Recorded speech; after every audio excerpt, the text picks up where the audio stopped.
Okay, so we are here with Carol Lawrence. We're going to be helping her embark on her journey to creating a healthier, more vibrant Carol Lawrence. And Carol, tell us, we're going to begin to start a radio series and talking and teaching the community about health and empowering them to make healthier choices, not only just for the sake of health, but also for the sake of for them to flourish and prosper.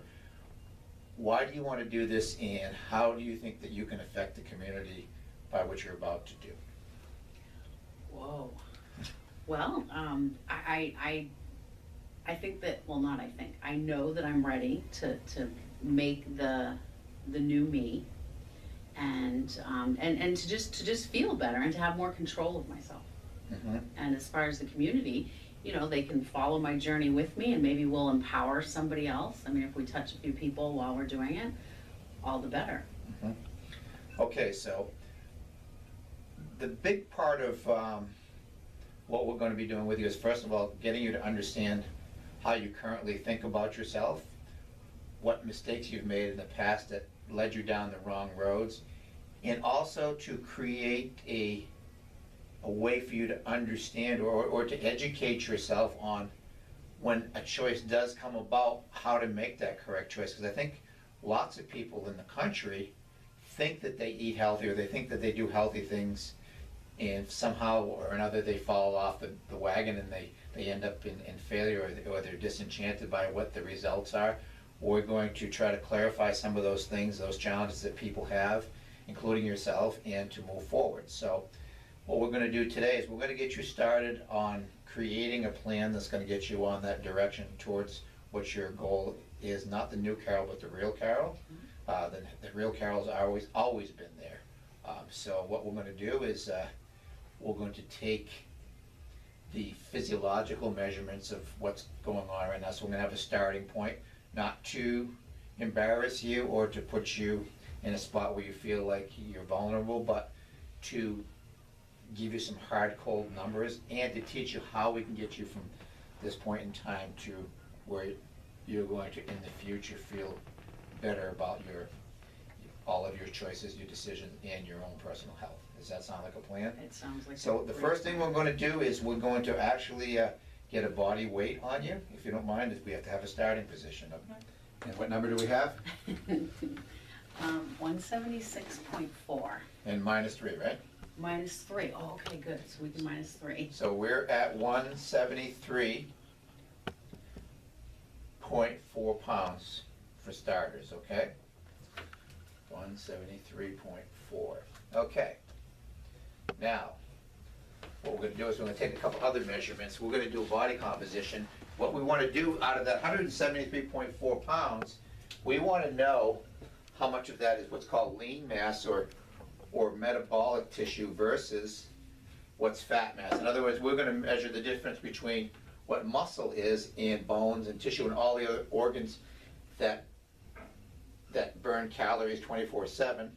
This burns about 15 to 16 calories per pound per day versus the fat mass, where fat mass burns maybe 1 to 2 calories per pound per day. This is not very metabolically active, so the more you have of this, the longer it takes for you to lose weight. So our goal here is not to look at what the scale is, but what percentage of this versus this we have, and create a good, at least 75% of your body should be this, and about 25 or less should be that. So that's going to be our goal, okay? So now what we're going to do is we're going to measure that. Are you right-handed or left-handed? Right-handed. So what I'm going to need to do is I'm going to need to see the bicep on the right arm. So if you can expose that or take the sweatshirt off.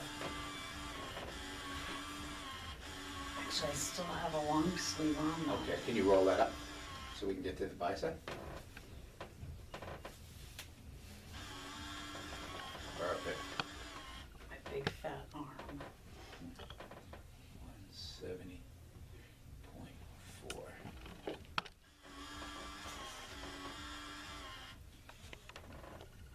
Frames me. And you're 5'2", you said, right? 62 inches.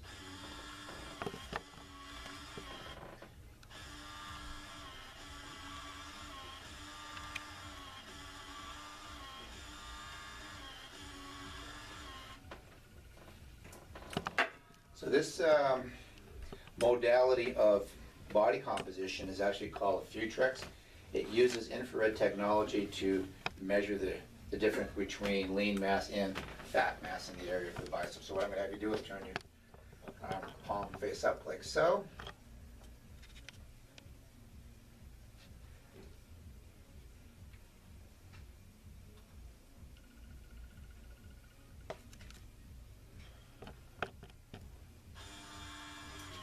Okay. Done? Yes, we're done.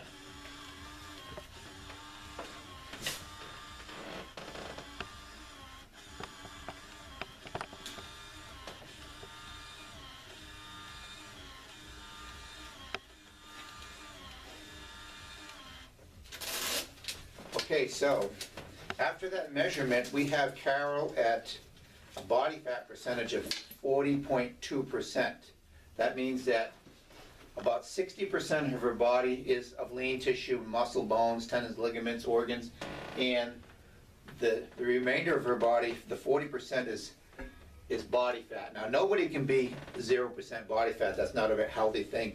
But our goal here is to try to get people to be 25% or under. In fact, the population, nobody really should be over 25% body fat. If we could attain that goal in this country, we probably wouldn't have a lot of the healthcare issues that we have today. So this is a starting point, good, bad, or otherwise. At least now we have some metrics to be able to follow and be able to talk a little bit about that. So now let's take a look at this for a second. What I'd like to do is I'll let you write on your folder here, and I'm going to give you a calculator. One of the things that people don't do is they don't do the math. They just arbitrarily eat things. One of my biggest pet peeves is when people tell me they eat a portion of protein the size of their palm. That doesn't make any sense. In most cases, if you have giant palms, you're going to eat more than somebody who has small palms. That's just a reality. Thank God I don't have too big of one. Yes, but having a digital scale at home that you can buy at any one of the local markets that's costs like $10, $15 is a great investment because you don't have to guess. So whether you're measuring nuts or vegetables or rice or potatoes or any type of protein, you can put it on the scale and you can know exactly how much you're getting so that you can measure your energy requirements for your body. So here we see that you have a total of 69.7 pounds of fat on your body. Ugh. It just is what it is, Carol, okay? You can't be zero, but we'll say that 5'2", your body weight should be somewhere around, I say, 130 pounds. Wow.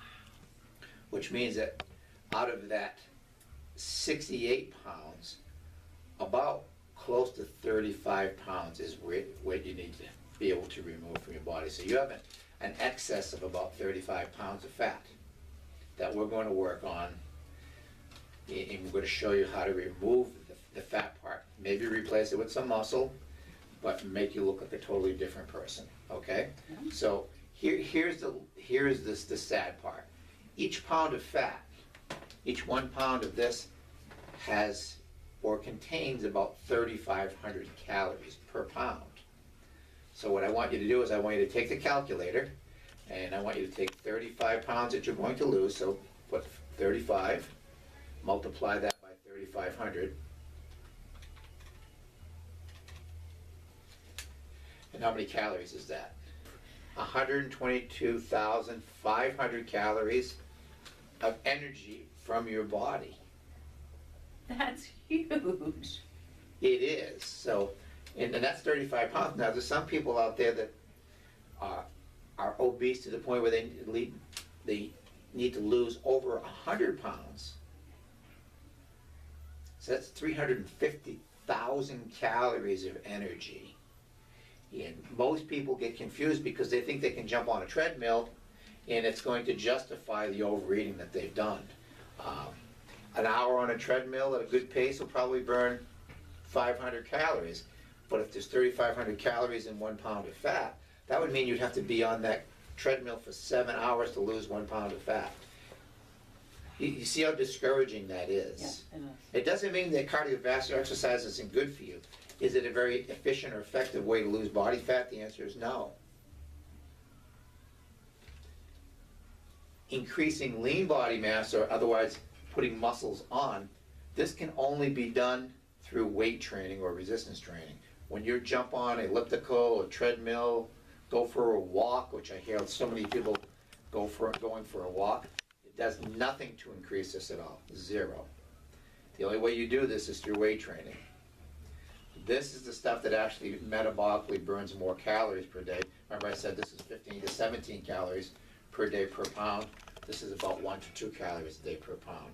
So the more of this you have, that chips away at what we're looking at, the 122,000. So in the process of what we're going to do with you today, we're going to help you lose the weight, some by cardiovascular exercise, which would be getting on a treadmill or something at an easy pace, creating a deficit there, increasing the lean body mass so that we can increase your metabolic rate that way, and then figuring out exactly how many calories without starving you that we can restrict from you, so that every day you're going to have something coming from the foods you eat, something coming from the muscle you build, and some amount of calories coming from the cardiovascular exercise that you're doing. So we're going to attack it from 3 different angles. So there isn't just one thing.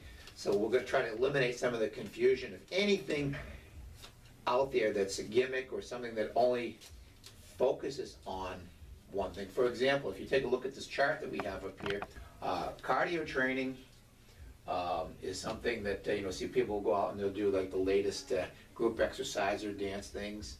Well, the reality with cardio is that not only did I just prove to you or tell you that 500 calories is not only a lot of time to burn, but it takes too long. So people who are just doing cardiovascular training alone, whether they're doing Zumba or aerobics or running and walking and doing these sorts of things by themselves, that doesn't work either.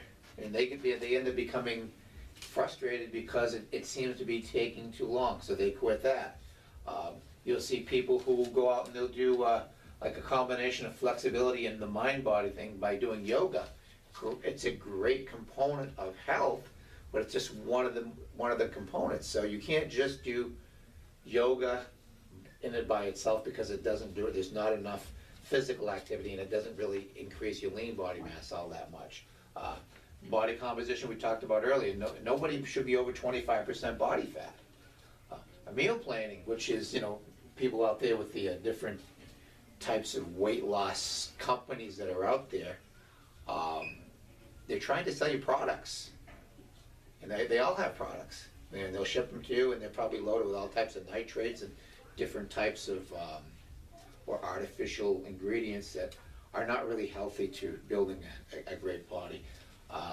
Supplementation, which is something that we focus on today, only because a lot of the foods are devoid of the vitamins and minerals that we used to have 40, 50, 60 years ago. Agriculture and shipping and the processing of these foods now is totally taken away all of those vitamins and nutrients out of the foods. Therefore, we have lots of deficiencies all over the world that are wreaking havoc amongst not only just everyday people, but also children that are in school trying to learn, because their diets are devoid of all the things they need to become healthy and be able to be neurologically functional when they're when they're learning, so that they can get better grades. And unfortunately, then the mom's taking them to the doctor because there seems to be something wrong with their child, and in most cases it's a nutritional deficiency that could be fixed right away through education and empowering the parents with better knowledge on how to help their children eat better.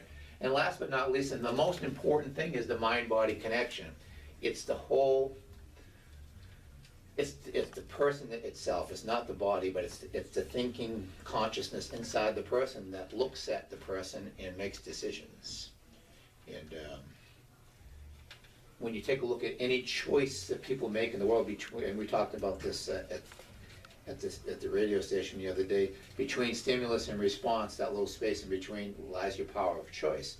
And what we're going to try to do is we're going to try to help people create a longer gap between the stimulus and the response so that people will make an informed, educated choice when it comes to their health, so that there's 80% of those choices being good ones, and then 20% they can Right. use their own discretion and live it the way that they want to live, okay? Mhm. So that's what we're going to cover, at least for the next couple of weeks, and to try to educate and inform people of what this is. The last thing I'd like to do with you is at least take a blood pressure and a resting heart rate. Right now we have slight hypertension or slight high blood pressure, with their systolic being 141 and the diastolic being 96, and a resting heart rate of 56. Okay. Minus 3.4. Position 40.2. Okay.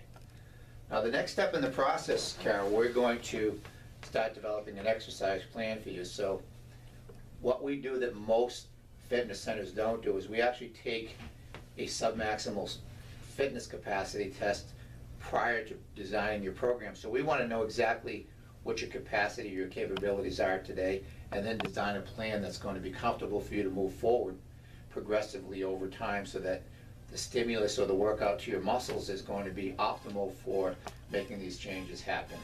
Along with that, we're going to start putting together a food plan for you and telling you the things that you can choose to eat and things that are going to help to enhance this process over time, okay?